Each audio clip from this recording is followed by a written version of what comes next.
Bismillahirrahmanirrahim. Assalamualaikum warahmatullahi wabarakatuh. Alhamdulillahirabbil alamin. Summa alhamdulillahirabbil alamin.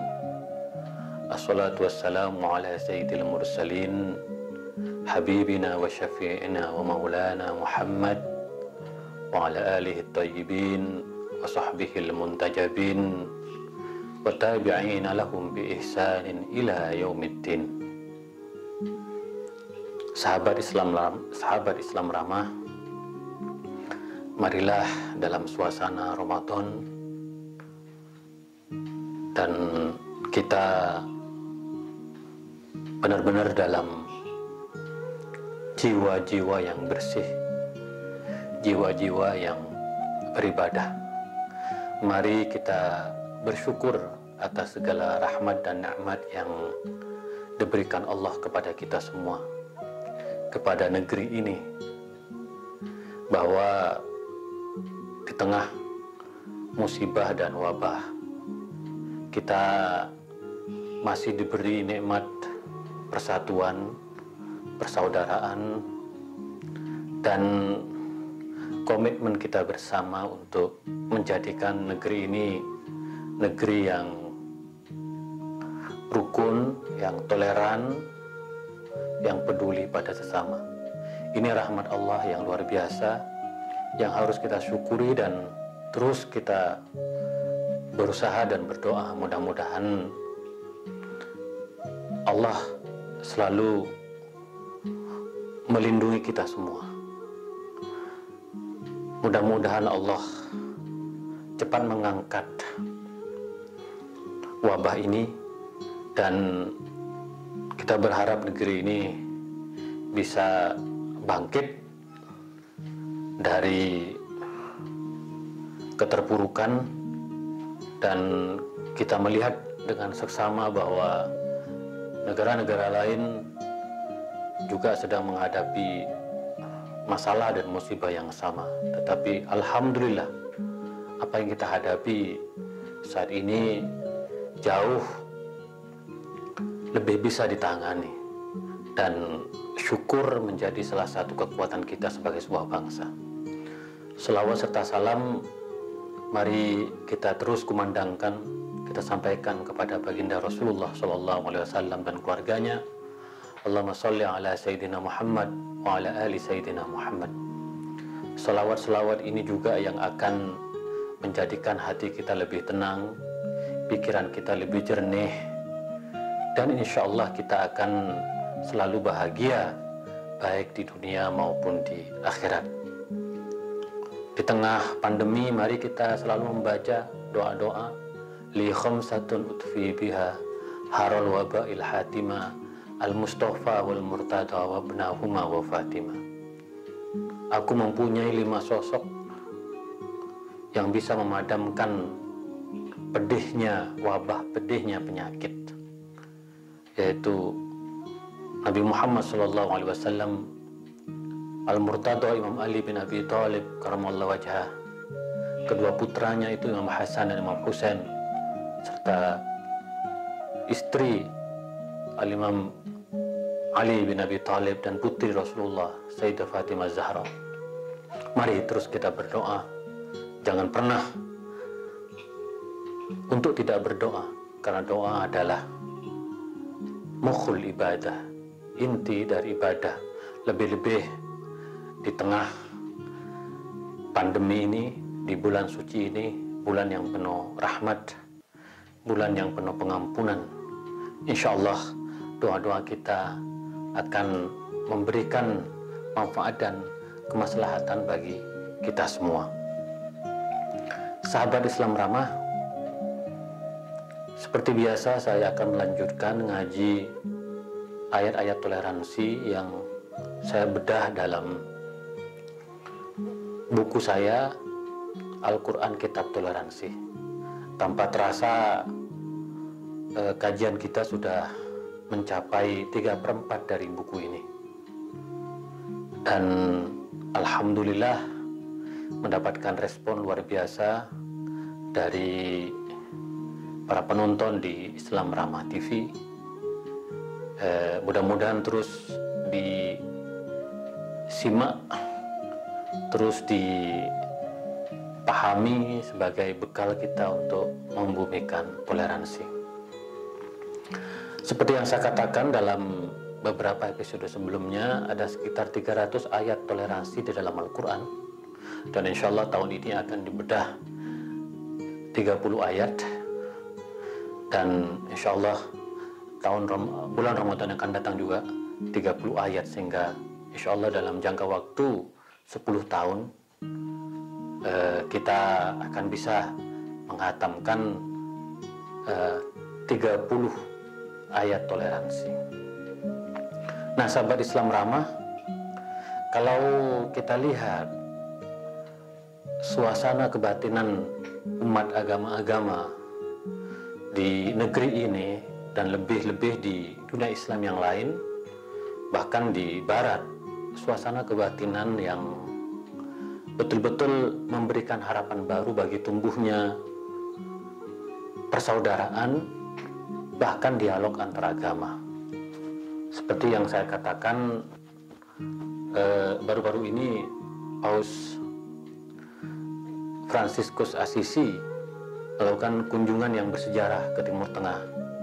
Yang pertama, kunjungan bersejarah ke Al-Azhar Mesir, dan kita tahu bahwa di Al-Azhar sejak lama mempunyai desk atau bagian khusus dialog antara Al-Azhar dan Vatikan. Dan Al-Azhar sudah menggelar satu forum internasional tentang pentingnya dialog antaragama. Dan setelah itu dilanjutkan dengan kunjungan Paus Fransiskus Assisi di Abu Dhabi, di Uni Emirat Arab, dan melakukan misa pertama kali yang dihadiri oleh ratusan ribu umat Katolik, dan disitulah ada deklarasi persaudaraan kemanusiaan. Nah, peristiwa ini sebenarnya peristiwa yang kalau kita lihat peristiwa yang terjadi di masa lampau ketika wahyu Al-Quran ini turun. Nah, nanti saya akan bacakan bagaimana Al-Quran, bagaimana Islam memberikan apresiasi terhadap pemuka Kristen, terhadap pendeta, terhadap pastor. Nah, ini menunjukkan bahwa Al-Quran adalah sumber kebenaran.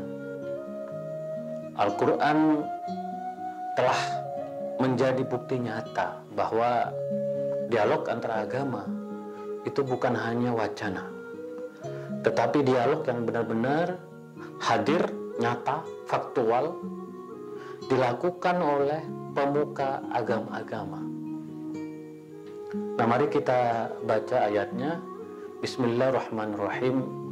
La tajidanna asyaddan nasi adawatan lilladina amanu al-yahud walladina asyraku wa la tajidanna aqrabahum mawaddatan lilladina amanu alladina qalu inna nasara dzalika bi annahum qissisina wa ruhbana wa innahum la yastakbirun wa idza sami'u ma unzila ila rasul tara a'yunuhum tafidu minad dam'i mimma 'arafu minal haqq yaquluna rabbana amanna faktubna ma'asyahidin.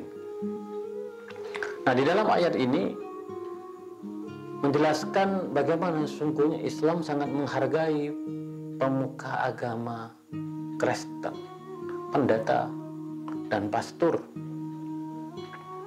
Nah, ayat ini memulai dengan la tajidanna asyaddan nasi adawatan lilladina amanu al-yahud walladina asyraku. Dan memang ayat ini hadir dalam konteks masyarakat di Madinah yang kita tahu bahwa sesungguhnya umat yang memusuhi umat Nabi Muhammad adalah orang-orang Yahudi dan orang-orang musyrik. Kita tahu bahwa orang-orang Yahudi yang selama ini menjadi penguasa di Madinah, dengan kehadiran Rasulullah, di antara mereka merasa terancam. Begitu pula dengan orang-orang musyrik di Mekah. Kita tahu bahwa di dalam kitab Al-Bidayah wa Nihayah yang ditulis oleh Ibnu Katsir disebutkan bahwa orang-orang musyrik di Mekah, mereka adalah orang yang secara de facto menjadi penguasa politik kesukuan, dan menjadi penguasa ekonomi. Maka Al-Quran memberikan satu penjelasan konteks historis pada masa itu. Sesungguhnya yang memusuhi Nabi Muhammad dan umatnya adalah orang-orang Yahudi dan orang-orang musyrik. Karena mereka merasa terancam dengan kehadiran dan kepemimpinan Rasulullah Shallallahu Alaihi Wasallam. Di dalam sebuah hadis disebutkan, kalau ada dua orang Yahudi dan satu orang Muslim, maka keduanya hendak atau mempunyai keinginan untuk membunuh orang Muslim. Di dalam riwayat yang lain bahkan disebutkan bahwa ketika orang Yahudi berjumpa dengan Rasulullah, orang Yahudi selalu berkata kasar terhadap Rasulullah. Assalamu alaika ya Muhammad, laknat bagi kamu wahai Muhammad. Siti Aisyah yang sedang bersama Nabi langsung membalas ungkapan yang senonoh tidak wajar dari orang Yahudi itu dengan balasan laknatullah alaik ya Yahudi, laknat bagi kamu juga wahai Yahudi. Tetapi walaupun Rasulullah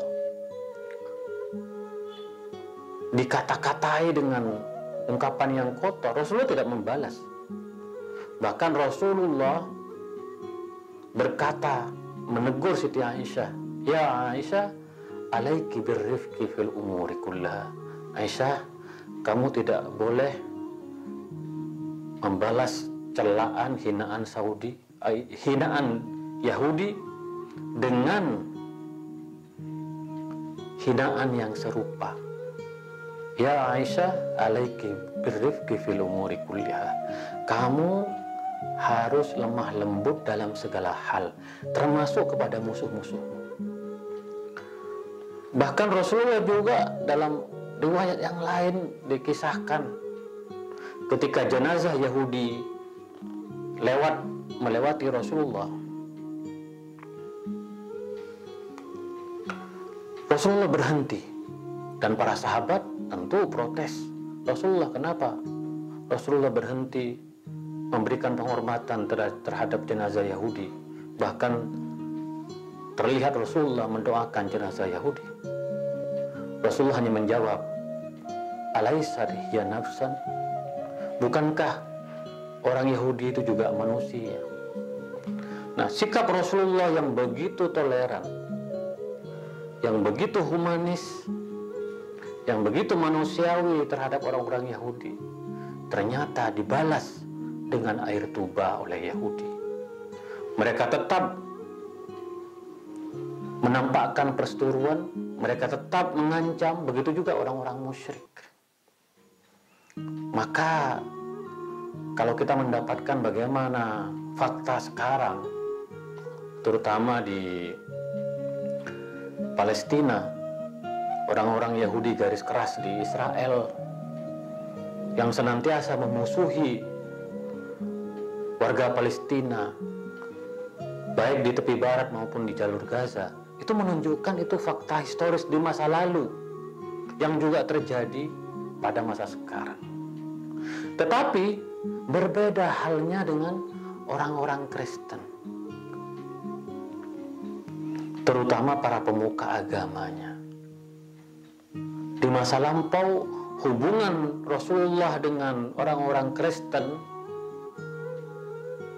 bahkan sangat baik. Ketika Rasulullah hijrah ke Habasyah, Rasulullah diterima oleh Raja Najasyi yang dikenal sangat bersahabat dan memberikan perlindungan terhadap Rasulullah dan para sahabatnya. Maka di dalam ayat ini menegaskan wala tajidanna aqrabahum mawaddatan lilladzina amanu alladzina qalu inna nasara. Dan kamu sungguh akan menemukan orang-orang yang begitu cinta terhadap orang-orang Muslim dan mereka mengatakan dirinya kami adalah Nasoro, kami adalah umat Kristiani, umat Nasrani. Nah, inilah fakta bahwa dalam fase sejarah hidup Rasulullah pernah mendapatkan perlindungan dari umat Kristiani dan mereka begitu dekat, begitu cinta menebarkan kasih, dan kita tahu memang ajaran dari Kristen adalah ajaran kasih. Dijelaskan dalam ayat itu dalika bi anna minhum qissisina wa ruhbana, bahwa di antara mereka terdapat pendeta-pendeta ahli ibadah, dan yang penting wa innahum la yastakbirun, dan mereka tidak sombong. Dan ini menjadi salah satu ciri kalau kita berjumpa dengan pendeta dimanapun. Alhamdulillah, puji Tuhan, saya ketika ketemu dengan pendeta atau pastor, apalagi romo, saya tidak menemukan dalam cara mereka berbicara, wajah mereka tidak menampakkan kesombongan dan kecongkakan. Dan ini berlaku kalau kita bertemu, bahkan tidak hanya di Indonesia. Kalau sampai saya berjumpa dengan pendeta-pendeta dan pastor di Timur Tengah, saya menemukan bahwa apa yang dikatakan Al-Quran bi anna minhum qissisina wa ruhbana wa innahum la yastakbirun adalah fakta dan kenyataan. Maka oleh karena itu Al-Quran memberikan apresiasi terhadap pendeta, terhadap pastor, karena mereka betul-betul ahli ibadah, karena mereka tidak menampilkan kesombongan, karena mereka tidak memusuhi umat Islam. Bahkan di dalam ayat selanjutnya, wa idza sami'u ma unzila ila rasul taro a'yunuhum tafidu minad dam'i mimma arafu minal haq. Dan ketika mereka mendengarkan wahyu yang diturunkan kepada Rasulullah, air matanya berderai dengan deras. Karena maka para pendeta dan pastor di Timur Tengah pada umumnya juga hafal Al-Quran. Mereka membaca Al-Quran, dan dikisahkan dalam sebab turunnya Al-Quran ini ketika Ja'far membacakan surat Maryam kepada Raja Najasyi di Habsah. Raja Najasyi menangis. Betapa surat Maryam merupakan surat yang menunjukkan kecintaan Islam terhadap Bunda Maria, terhadap ibu Nabi Isa. Dan karena itu mereka menangis. Para pendeta, pemuka agama Kristen, para pemimpin Kristen menangis ketika membaca Al-Quran. Salah seorang pastor di Mesir berkata kepada saya, Zuhair, ketika saya membaca surat Maryam, saya semakin cinta kepada Nabi Isa saya semakin cinta kepada Yesus, dan saya juga semakin cinta kepada Rasulullah Sallallahu Alaihi Wasallam. Yaquluna Rabbana amanna faktubna ma'asyahidin. Dan mereka berkata, wahai Tuhan kami beriman, faktubna ma'asyahidin. Maka catatlah kami bersama orang-orang yang menyaksikan. Inilah contoh betapa hubungan harmoni antara umat Islam dengan umat Kristiani terjadi di Timur Tengah. Bahkan selalu saya katakan, saya mendengarkan langsung pemuka-pemuka Kristiani, pendeta atau pastor melafadzkan kata subhanallah, biiznillah, la ilaha illallah. Kalau mereka ingin melaksanakan kebaktian, mereka juga menyebutnya hayya 'alas shalah. Karena kebaktian dalam bahasa Arab artinya adalah as-shalah, adalah doa, adalah misa. Maka sahabat Islam ramah, walaupun ayat ini menjelaskan konteks zaman itu di mana orang-orang Yahudi dan orang-orang musyrik selalu menebarkan perseteruan terhadap umat Islam, tetapi saya ingin menunjukkan bahwa sesungguhnya hubungan antara umat Islam dengan umat agama-agama yang lain, terutama Kristen, adalah hubungan yang luar biasa. Yang ditunjukkan dalam ayat ini adanya penghargaan Islam, penghargaan Al-Quran terhadap pemuka Kristen, pendeta dan pastor. Maka seperti yang saya katakan tadi, ketika Imam Besar Al-Azhar dan Paus Fransiskus Assisi bergandengan tangan mendeklarasi tentang pentingnya persaudaraan kemanusiaan, menunjukkan bahwa inilah buah dari proses perjalanan panjang peradaban umat agama-agama. Bahwa di masa lampau hubungan umat Islam dengan umat Kristen itu sangat baik dan dicatat oleh Al-Quranul Karim. Dalam beberapa episode yang lalu, saya menunjukkan bahwa Ahlul Kitab dianggap sebagai orang-orang soleh, di mana di ayat itu orang Yahudi dan orang Kristen, Ahlul Kitab, mereka yang beriman kepada Nabi Musa dan kitab Taurat, mereka yang beriman kepada Nabi Isa dan kitab Injil, mereka disebut orang-orang soleh. Al-Quran, Islam adalah agama yang inklusif. Al-Quran adalah kitab suci yang inklusif. Ketika umat agama lain bersahabat dengan kita, maka kita pun bersahabat dengan mereka. Itulah yang disebut dengan hubungan timbal balik, resiprokal. Ketika orang berbuat baik kepada kita, maka kita harus membalasnya dengan kebaikan yang sama bahkan lebih.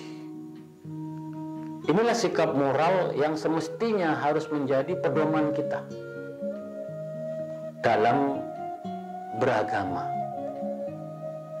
bahwa hubungan antar umat beragama harus dibangun dalam prinsip ta'awun, kerjasama, kolaborasi, dialog, persahabatan, perjumpaan. Dan saya merasakan bahwa di negeri ini benih-benih dialog antara agama itu tumbuh subur, bahkan di kalangan pemudanya. Kita melihat di Jepara ada masjid yang berhadapan-hadapan dengan gereja. Masjid Istiqlal dan katedral juga berhadapan-hadapan. Itu menunjukkan bahwa kita dapat membangun hubungan harmoni, bahwa kita bisa saling mengapresiasi, bahwa kita bisa saling bekerja sama dengan umat agama-agama yang lain. Karena bagaimanapun kebaikan adalah sesuatu yang ada di mana-mana. Al-Imam Ali mengatakan, al-hikmatu dhallatul mu'min anna wajadaha fa huwa ahaqqu biha. Hikmah, kebaikan, kebenaran, kearifan adalah harta karun orang mukmin, umat Islam yang berada di mana-mana, dan dimanapun itu berada kita harus mengambilnya. Ibnu Rus mengatakan dalam kitabnya Faslul Maqal fi ma bainal hikmah wasyari'ah minal ittisal. Kalau ada kebaikan dari orang yang berbeda agama maka ambillah. Tetapi kalau ada kesalahan dari mereka, maafkanlah. Ini sejalan dengan prinsip yang ada dalam surat yang kita bedah pada malam hari ini. Bahwa perbedaan agama tidak menghalangi kita untuk saling menebar kebajikan, untuk saling menebar cinta. Apalagi umat Kristiani yang dalam ajarannya sangat mengedepankan cinta dan kasih sayang. Maka kita pun wajib untuk mengapresiasi, mencintai mereka. Maka para ulama Al-Azhar mengeluarkan pandangan bahwa di sebuah negara yang mayoritas muslim wajib hukumnya melindungi gereja. Dan ini sejalan dengan ajaran Rasulullah SAW. Ketika Rasulullah berhasil merebut kembali Mekah, maka pesan yang disampaikan oleh Rasulullah, jangan lukai orang tua, anak-anak, perempuan, pendeta-pendeta. Jangan rusak tempat suci mereka. Itu menunjukkan bahwa hubungan antara Rasulullah dengan umat Kristiani sangat baik. Bahkan Rasulullah pernah menerima mereka di Masjid Nabawi. Itu menunjukkan bahwa di masa lampau ada hubungan yang harmonis, ada fakta sejarah di mana kita bisa membangun kedamaian dan toleransi, walaupun kita juga harus melihat ada fakta sejarah yang lain, seperti yang digambarkan dalam Perang Salib. Walaupun kita melihat Perang Salib itu motivasinya ada ekonomi, motivasinya adalah politik,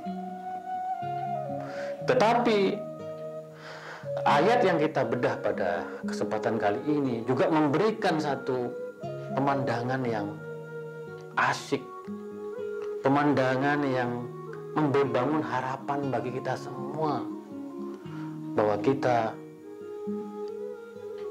harus bersahabat dengan orang-orang yang mencintai kita, bersahabat dengan orang-orang yang mengedepankan persaudaraan dengan kita.